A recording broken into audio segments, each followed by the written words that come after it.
Welcome, friends and family, to another installment of Opinions Mostly podcast. Sitting directly across from me is the one and only Mr. Joe Rich Boy Spallrich. Oh my God. Give me the rings, baby. Today is Veterans Day. We remember the veterans. We remember what they did for our country. Yep. We want to thank all did for my team, baby. Thank all those that are serving or will serve or have served. Wearing my veterans hat today, which Joe doesn't have one. What Nick isn't telling you is also duels is a Green Bay Packers meeting. Yeah, exactly. There it is. It's the NFL veterans. Anyways, so thank you guys for your service. We appreciate it. My dad and my grandpa, everybody that in my bloodline, except for me and my brother, have been in the military. You guys are shows, man. Unbelievable. Hey, I almost joined. It's actually Celine's fault. So let's not talk about Celine's fault that I fell in love with her. Yeah, that's son of a bitch. All right. Let's jump into it. I want to talk a little bit, as we do, about the NBA first, and more specifically, LeBron, how he needs to learn how to flop. Oh yeah, that was great. Did you hear about this? Did you hear about this? Did you see this? Yeah, he needs to learn how to flop. What you got, Joe? Oh, here's the thing. The Lakers are just a terrible team constructed from top to bottom. There's just no question. They're not built to win. They don't have any shooters on their team. LeBron realizes he has to up the workload because A, he signed off on the Anthony Davis trade, where Anthony Davis is only healthy for 30% of the season. B, he signed off on the Russell Westbrook trade, where they had the option to bring in Russell Westbrook from I think it was Washington, or they could have went and got Buddy Hield and Miles Turner from Indiana, which would have been a better fit because they needed shooting, and Buddy Hield's a good shooter, and Miles Turner's good pace, a good presence in the paint. And then Anthony Davis would move from the 5 to the 4, which is more of his natural position that he wants to play. So because LeBron signed off on the Russell Westbrook trade, he knows that he has to try and prove that it was worthy. Anyway, all convoluted. I was like, this has been going on since last season. All right, so let's put it that way. Mm-hmm. So he realizes he has to prove that it was worth it. So he has to up the workload, up the ante. And now he's just bitching that he's not getting calls. Now he's injured with a leg injury. It looks like a groin injury. Not playing against the Sacramento Kings tonight. He just knows your Kings actually might win. Kings are going to win tonight for sure with LeBron out. Anthony Davis. Anthony Davis gets injured getting out of the shower every morning. Let's just be clear about that. Oh, he's like Christian McCaffrey? Yeah. He's not like Christian McCaffrey. He's worse than Christian McCaffrey. Oh, damn. Christian McCaffrey actually plays a sport. Anthony Davis plays street clothes, okay? So preach that. Okay. LeBron, I think they're like 2-9, 2-8. So he's just trying to complain about not getting calls. Yeah. Well, I'm glad that it's kind of turning on him, but also he still gets away with a lot of stuff. The guy can do whatever he wants. Oh yeah, off the court he does. There's no question. I wonder if the refs are like betting against him now. That'd be awesome. And then they're like, well, our point, pick the other team. I don't think they are. There's no way after the Tim Donaghy situation back in 2003. There's no way that these refs get screened top to bottom to make sure they're not. I need to watch that. There's apparently a documentary on Netflix. Yeah, it's on Netflix. About that. It's really good. I would love it. I got to see that. Yeah, it's only an hour long, so it's pretty good. All right, so moving on from the NBA, let's jump right into what we all came here for, Week 10 in the NFL. I thought we came here to look at my beautiful looks and my. Shut up! No one did that, dude. Gosh, oh my goodness. If you did come here to see Joe's beautiful look, go ahead and leave a comment with a little heart. Tell him how much you love him. All right. Our bye week this week, Week 10, we got Cincinnati, which Joe Mixon just had 5 touchdowns last weekend. That I want to see him play, but I guess we'll have to wait. New England, Mac Jones, New York Jets, the Jets, Jets, Jets. They're fantastic, dude. I think the Jets have the potential to win the division. I'm just going to say that right now. Oh, hot take. I know, hot take. I know. And then Baltimore, which overrated. No. Hold on. You might need to get some oven gloves on for that hot take you had, man. Oh yeah, hold on. Where's my oven gloves? No. Baltimore's overrated. You're I think you need to be drug tested. No. Hey, you know what? The Packers are still winning that division. The Packers are still going to win the Super Bowl, division, man. I'm telling you. The Packers are going to win the Super Bowl. Everyone knows it. So I think you need to be drug tested. I'm absolutely kidding. I have no faith in the Packers. All right. So those 4 teams are on bye. Let's go right into it with the NFC North update, which is exactly what we're talking about here. Packers are injured left and right, which really has nothing to do with them sucking. The Vikings are on fire. I don't know how the Vikings. I mean, actually, I do know because I drafted Kirk Cousins. Yeah, with Scott. Yeah, where we at with Scott? Still doesn't watch the podcast, doesn't watch anything, man. Motherfucker. Unreal. The Vikings are lighting it up. And then obviously we know where we're at with the other two. Justin Fields actually had a fantastic game. I think he set a record for the most yards ran as a quarterback last weekend. Hold on. He might have set a record for he might have set like 5 records for the Bears quarterback position, you know? Fair enough. You're right. I mean, it's not hard to do looking at their history, but it's not. Quarterback was Jay Cutler. yeah. But Justin Fields was popping off. He's only one man, though. He's only one man. That's all there is to it. And then, obviously, our poor Lions, which whooped our ass, but they're still poor Lions.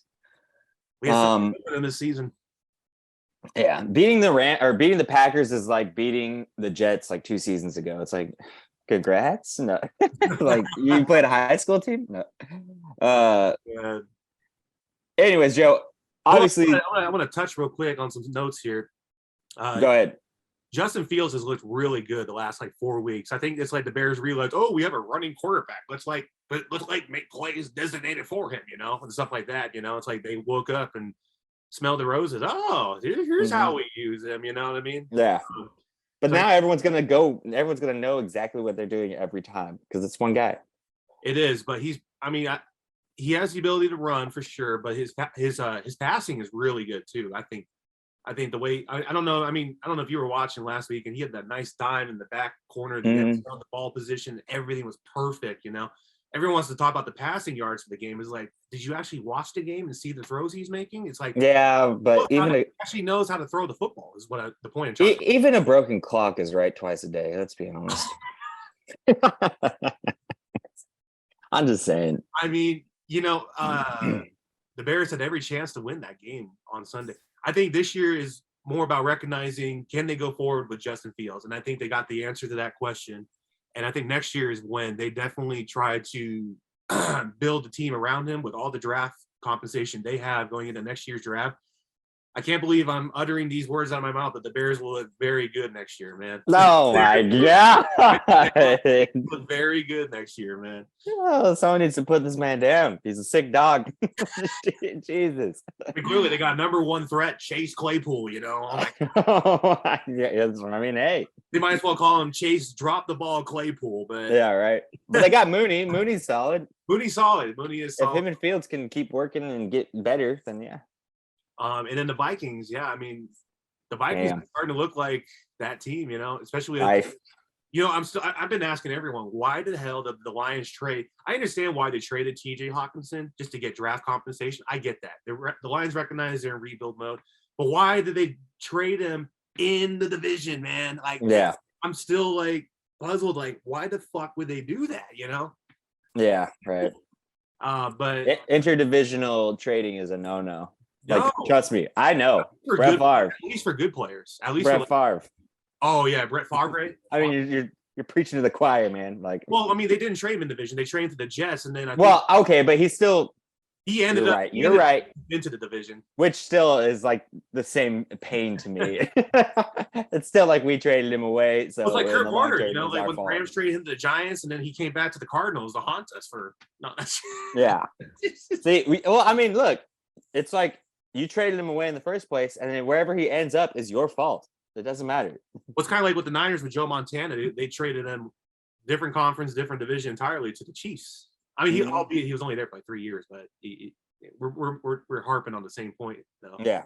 But Yeah, the Vikings will get. Well, here's the thing: is T.J. Hawkinson, he comes across the middle now as a tight end, and then that should free up Thielen and Jefferson more, in the offense. And Yeah.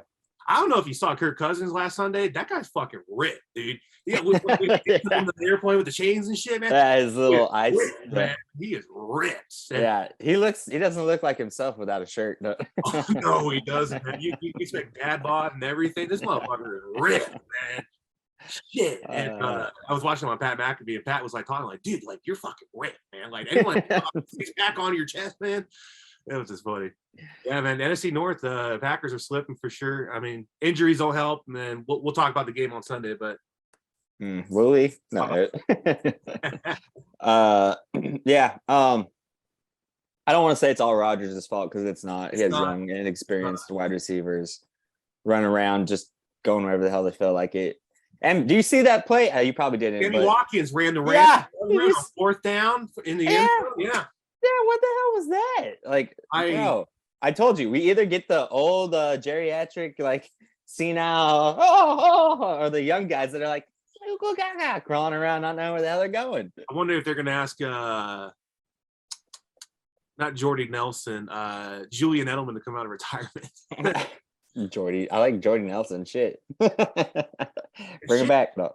I was talking this to you earlier. Like the Packers offered a first rounder for DJ Moore to the Panthers, and the Panthers declined. Yeah, I did see that they tried something, but DJ Moore would have been a nice pickup, but it wouldn't fix their problems for sure. I mean, cohesion and chemistry is what they need. And obviously we can blame Rodgers for that, not participating in the offseason, but it is what it is, right?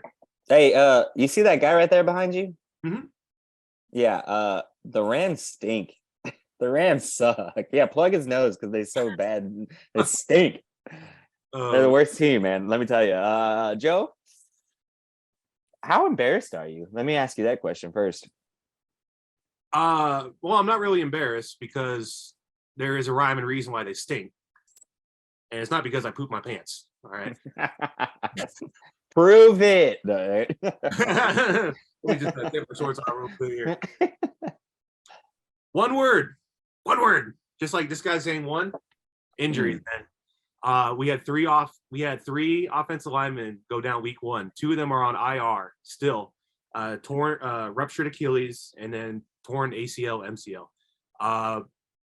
We're supposed to be getting one of our second stringers back this week, which is a rookie offensive guard. I think, it's offensive guard.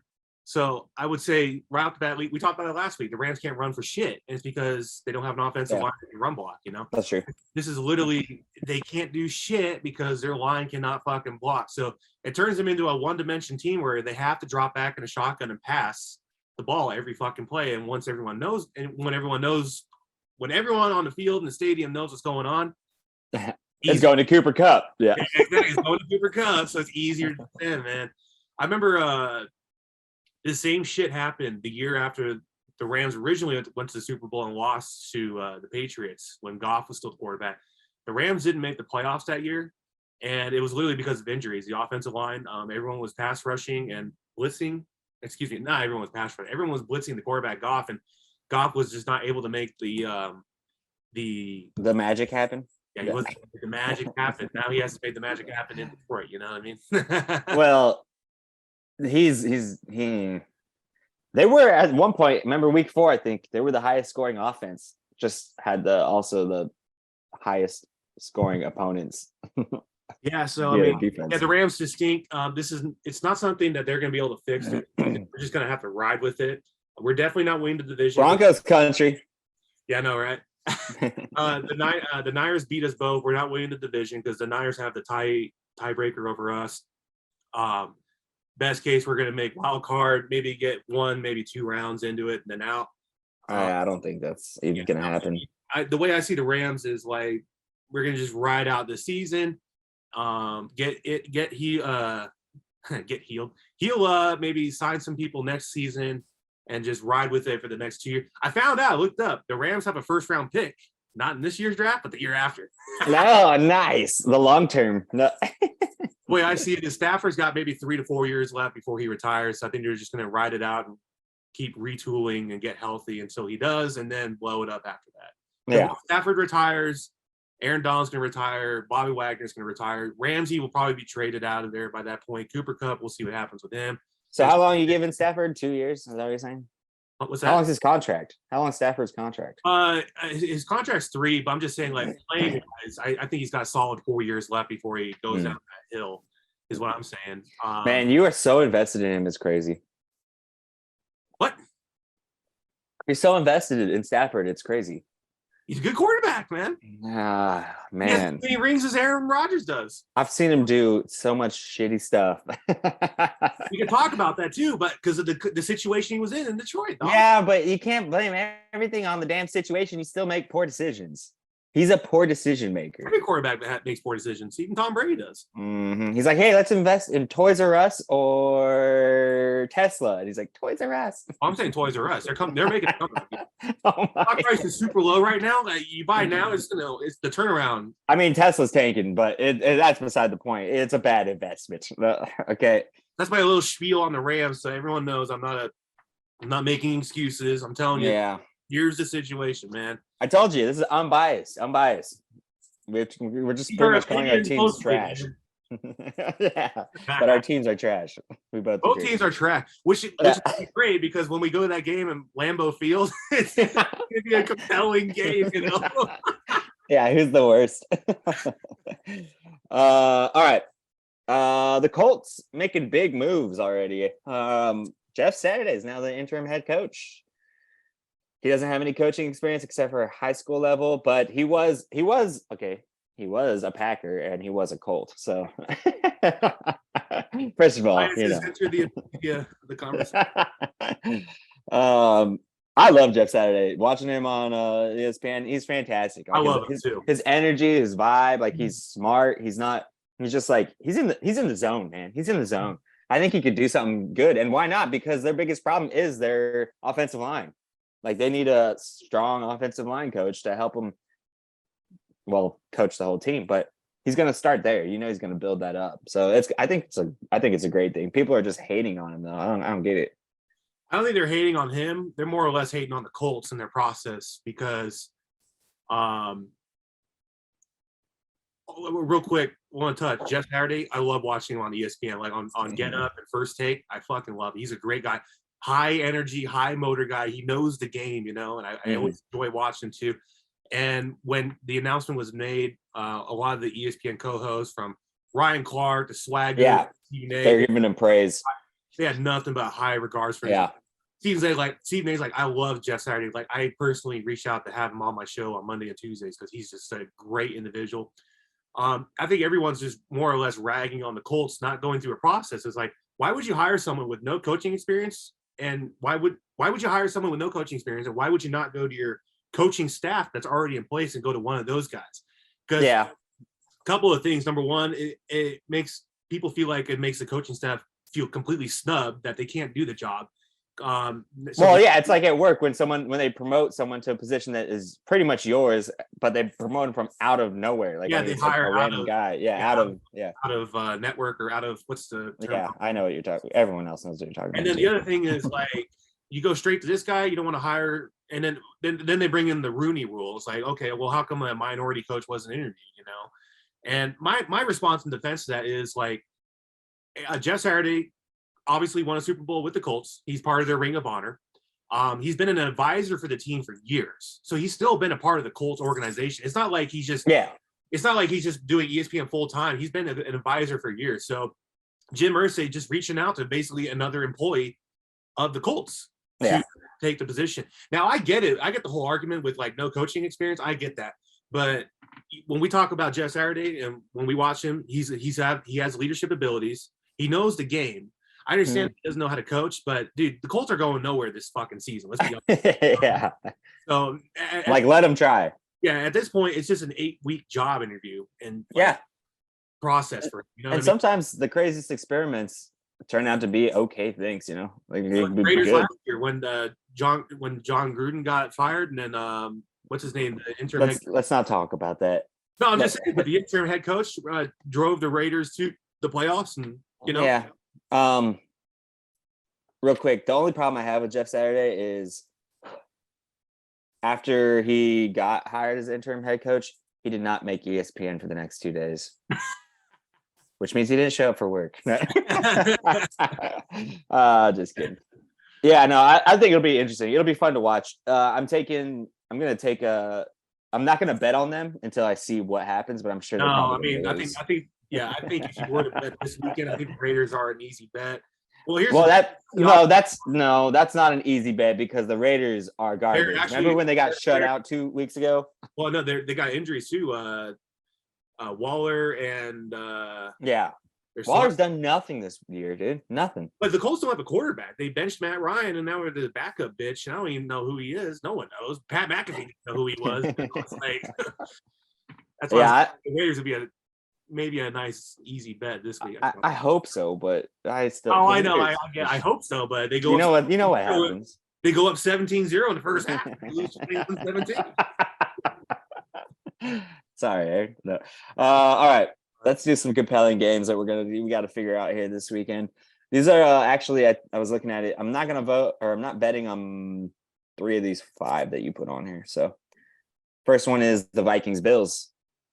Obviously, that's going to be a great game. That's the game to watch. It'll be the best game of the morning slot for sure. No question. Yeah. Oh yeah. Josh Allen is injured though. He's questionable. He's got that elbow thing going on, elbow grease. So if he don't play, the Vikings should roll that, but I can't bet on that because of what I'm going to bet like right before the game. I do want to point out the Bills' backup is check down Case Keenum. So I don't know. I mean, I think Case Keenum might be able to manage the offense, but the Vikings are good. I mean, if the Vikings get their shit together, not like last weekend. Last weekend they're kind of convoluted, but if they get their shit together and play the way they're supposed to be, they'll be on a roll. They should. Well, I figure they're going into this game with more motivation, knowing that Josh Allen might not play, and be all right, that's fair. And also, let's bulk up too. Like, can they play up to the big boys in the NFL in general? You know? Yeah, they live up. This is their chance to prove themselves, with or without Josh Allen. I think so. Yeah, because they're still a complete team. Like, I know he's like fantastic, but all three. This is the game. MVP though, MVP. Lions and Bears. Okay, Chicago's giving up what, 3.5, 3? Chicago's giving 3, yeah. You want to say that Chicago should be able to win this one easy, but I think they will. I think Chicago will. And the big thing is, like, here's the thing. Let's be honest. The Packers will probably lose against the Cowboys this weekend. But the Packers and the Bears have the same record right now. So you figure the Bears need that motivation. Yeah. I'm just saying the Bears have I can't believe that I'm uttering these words again. The Bears have a chance to be second in their division. It's crazy. Yeah, but the Lions are also coming off a high, bro. They're starting to line the cheese. They're ready to go. There's highs and then there's lows, man. I think they're gonna. I get what you're saying, but I think the Bears are just. I think they're all right. Wait. I got a question. Who would win in real life, a lion or a bear? Let's say a grizzly bear. Ooh. Which one you taking? Who you taking? Who you taking? You contemplating life? I think a bear might. I don't know, just because of their weight and how much weight they can throw around. You know what I mean? And then they have the ability to climb trees and shit. I mean, you think about a lion. I mean, they got their paws, they got claws and stuff, but they're mostly attacking with their mouth. The bear, grizzly bear, got a bunch. Yeah. You're a wise man, Joe. So next weekend, let's you see my gender. Let's not start that. Next week on Opinions Mostly, we're gonna get a live bear and a live lion and watch them fight to the death. This could be like a semi-pro with Jackie Moon. After the game, I'm gonna be fighting a real bear in the ring. That was a great movie. Jackie's gonna be fighting a bear? Yes. Oh man. Jackie Moon. I'm gonna love you, sexy. No. Oh my god. Okay. Broncos ride. That's right, baby. Playing the Titans. At Tennessee. Tennessee -3. Honestly, actually, Ryan Tannehill was at an event I just worked. I won't specify too much, but I actually saw him. Yeah, I know. It was crazy. Was he injured? Limping? No, that's exactly what I was gonna say. He was not. He was walking totally fine. And a bunch of my coworkers were like joking, like, what if I just ran up to him and like kicked out his leg? Take off the uniform. Bad. 20 tackle you in Nashville. That's our quarterback, damn it. Yeah, right. But he looked healthy. He looked fantastic. He's not as big as I thought he was. It's kind of weird, like seeing him in real life. He's not a big dude. I was like, I could sack this fool. Right? I could sack this guy like no problem, dude. He's only like 6'4" though, right? Yeah, he's not. Yeah, and he's not like super bulky or anything, you know. Anyways, so he was not limping. Was my hot take there because I saw him in person. He's totally fine. Obviously they got with the Chiefs, you know, and they were how about that spread. They only lost by 3 points, and that spread was supposed to be a 12.5 or something. Yeah, it was. I think it was 10.5, but they were like, boom, boom, boom, boom. I want you in my room. So that way we can be together. I did have. I think they're in my parlay, which we hit. Forgot to mention that. Talk about that later. We're gonna talk about that later. Yeah, I know, but I think they were in that because I had them plus 10.5. And then the Broncos coming off a bye week. How is that going to affect them, Joe? Well, you know, in theory, you think, they get their shit together, right? Be a little bit better. Think about what's going on here. I did see in the news that the Cowboys tried to trade for Jerry Jeudy, but Cowboys and Broncos just couldn't come to terms on compensation. I think this will be a close game for sure. What's the line? It's a 3. Yeah. Yeah, I can see this being like a 25-22 game potentially. I think with Russell Wilson and just his work ethic and just his want to be better, I'll give the benefit of the doubt to the Broncos that they probably come out and win this game. Wow. Okay. I mean, the Titans showed some grit last weekend against the Chiefs. Their defense was really, really good. Yeah. So that's why I'm leaning towards the Titans, and I think they'll win by like 10 points. I don't blame you at all. Yeah, and if you get Derrick Henry running, dude, he's just gonna keep running down their throats. They can't. They run. He's a track star. We're doing some throwbacks today. Oh man. The Broncos defense is not fantastic. Let's be honest. They're not fantastic, but it's just like their team. They should be like mid to upper grade, but they're really just way the hell down here, hanging out, lurking in the dark. You could definitely make that argument with Bradley Chubb going to Miami for sure. I get that. Yeah, they're losing pieces. All right, so next up we got Cowboys at Packers. Dallas is giving up 5 points. Mike McCarthy will be back to Green Bay with a team that is actually decent. No, yeah, that's fair. Above average. And then obviously we already talked about our problems because we have problems. No point in really specifying. I got to go with the Cowboys though, and I would take I'd take probably 10.5 points. I would take the point. Yeah, I'd take the points for sure. They're definitely yeah, they should. I was watching. Unlike you, a devoted Packer fan, I actually watch Aaron Rodgers Tuesdays on Pat McAfee. You know, I know. I don't watch Pat McAfee. What can I say?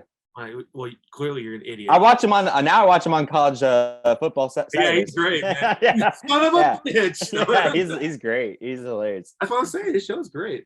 Anyway, I was watching the Aaron Rodgers Tuesday segment. They started off right at the bat. Pat McAfee's like, Aaron, I appreciate you being on the show. You know, I can understand if you wanted to take a personal day after that loss last weekend, but definitely appreciate you being on the show. He's like, no, you're just talking with the friends. You know, it's all good. You know. Cool. Let me just smoke some ganja real quick here. No. Oh my God.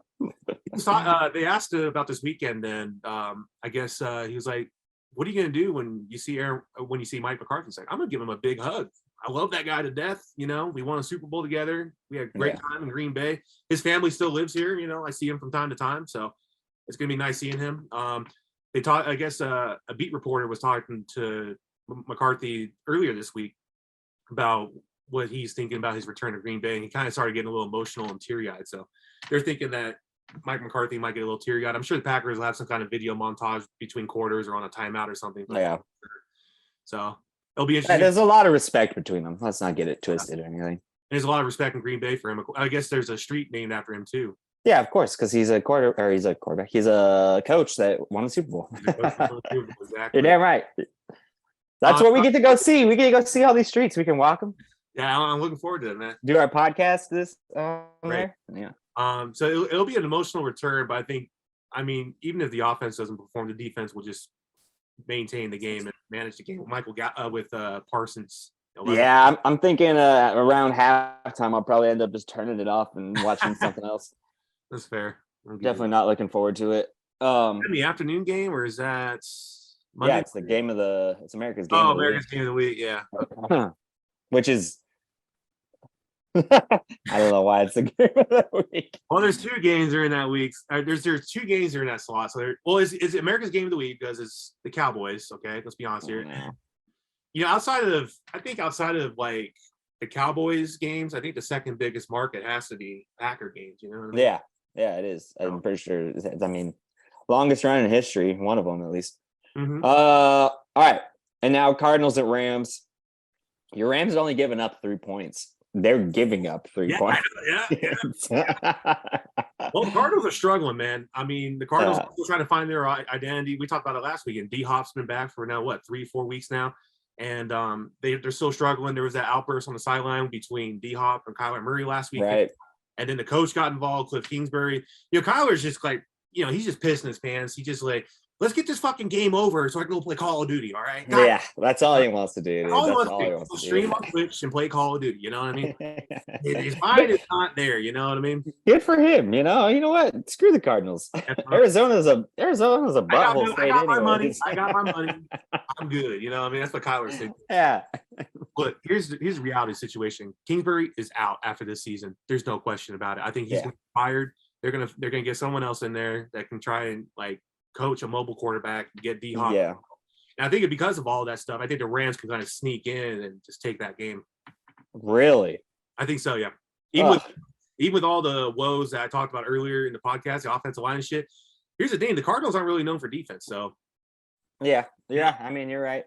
It's a divisional game, so yeah. The problem is if they can't contain Kyler, if Kyler does his little toddler things running around, that's really going to mess you guys up. The Rams defense is still solid. Yeah, but it's impressed by 20 yards for whatever fucking reason from like last weekend. I'm sure they can get. I'm sure they'll get that fixed. Like why giving up 20-yard chunks in the last 43 seconds of the drive. It's beyond. It baffles me. I know. Well, yeah, and he's not going to be thrown to D-Hop because he's like, "Fuck you."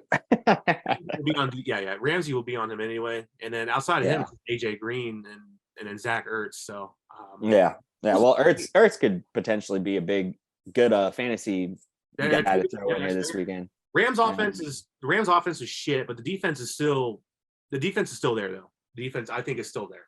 It's not as good as last year, but it's still there. It's still solid. It can get you the third down stops for sure.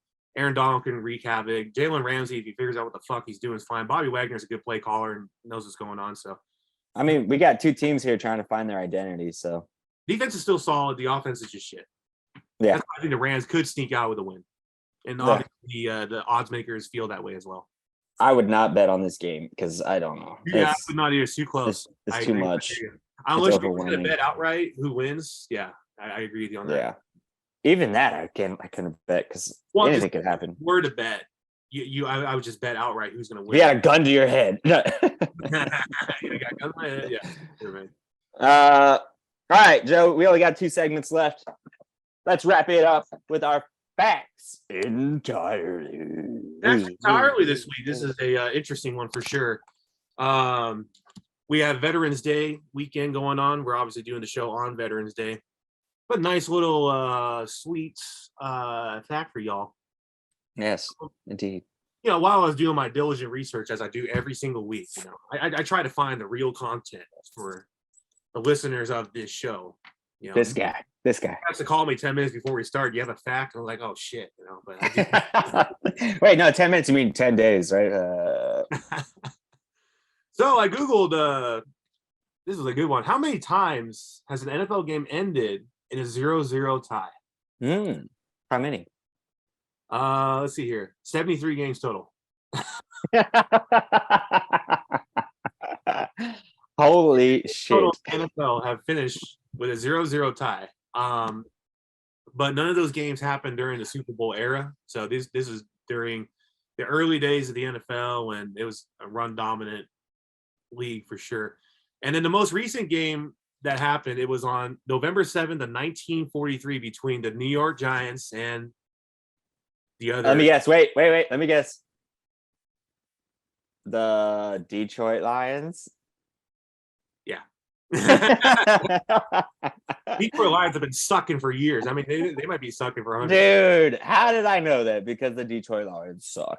So the most recent tie took place on November 7th, 1943, between the Detroit Lions and New York Giants at Briggs Stadium. So this happened in the middle of World War II, as you can see. So all these players were drafted, and then even during that time, there was teams that had to consolidate. You're getting two facts in one here. There's teams that had to consolidate into two teams, like the Steelers and the Cardinals had to merge their franchises together for a couple of years. Then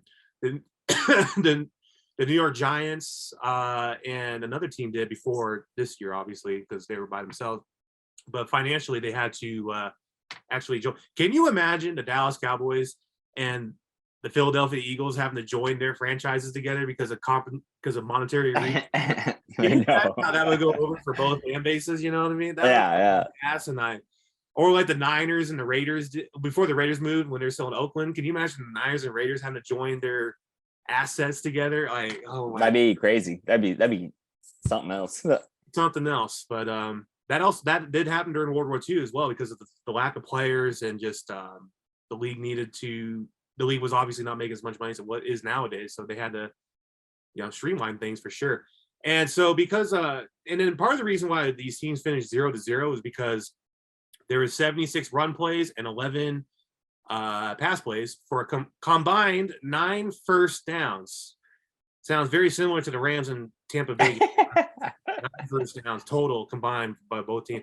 And also that's better than the Packers offense. Like I'm just saying. And then also I did a little bit deeper digging, and the reason why is because I have my notes on my phone here. Sorry.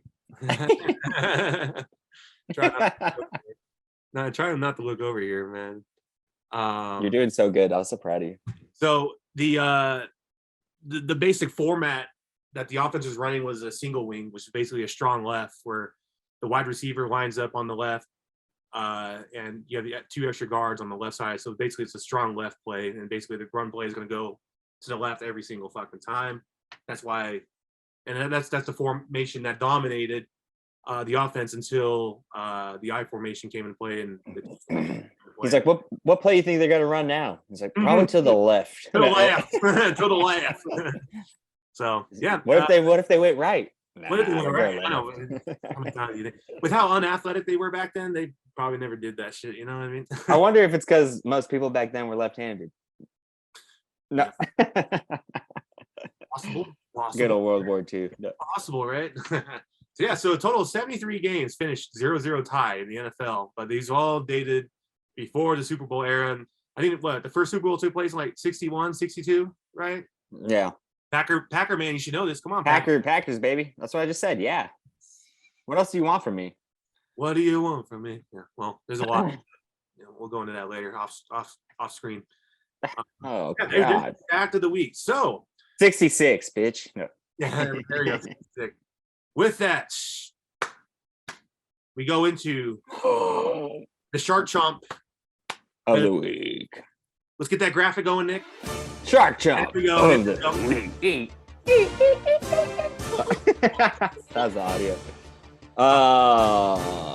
Let's talk about last week first, though. Your parlays that you. I know. Hold on. You just shut your mouth.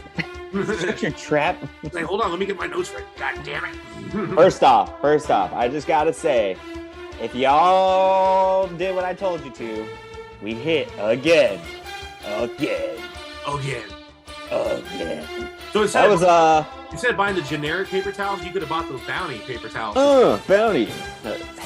Brought to you by Bounty. We hit last week, $40 bet, paid us out $181. Let's go. I took 90 of that out, saved it, and I got the rest to bet. So that was a 14 parlay. I also hit something else. I won't rub it in your guys' faces, but it was a 2-leg parlay. And I didn't put it on the podcast because I did it before the game. And that's just what I do. I make money, bitches. All right. So this weekend, you don't live in downtown Nashville. No. I don't want to live in downtown Nashville. I know. All right. This week, I got a 5-team parlay. Count them. 1, 2, 3, 4, 5. See me.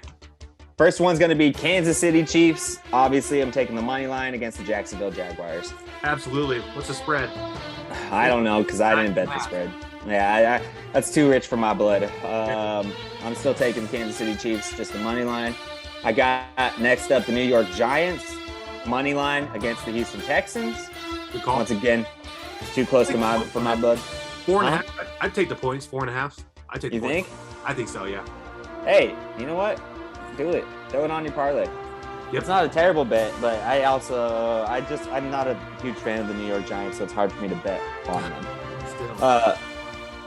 Well, they always make me nervous because it's like the Cincinnati Bengals. Every time I bet on the Bengals, they screw me. So, and every time I don't, they win. The third team I got is the Tennessee Titans over the Denver Broncos. I took the money line. I know Joe was saying earlier that he might take the Broncos. I'm taking Tennessee. Derrick Henry's going to pound it down their throats. Are you taking the points? 3? No. I'm just taking the money line. Okay. No points. Like you said, it could be a close game. I take the points. Oh, now you want to take the points? You're just a point machine. You're just changing your mind. The fourth team I got is the Dallas Cowboys, giving up 4.5. What do you want me to say about that? And the last but not least is the Philadelphia Eagles over the Commanders. Their spread, I think, was L-E-S, Eagles. Their spread, I think, was 9.5. That's a lot of points. It's 11 right now. Is it 11? It went up to 11? Yeah, I'm not taking 11. Definitely not taking the point from that. Yeah. 11? Damn. I know. I think the Eagles. Is that why the point spread went up? I think the Eagles need a loss this year. Do I think they'll get one? The only people I think could do it would be Dallas. So I'm waiting for that game. Yeah. So to recap, 5-team parlay. I put $10 on it. It's $60 payout.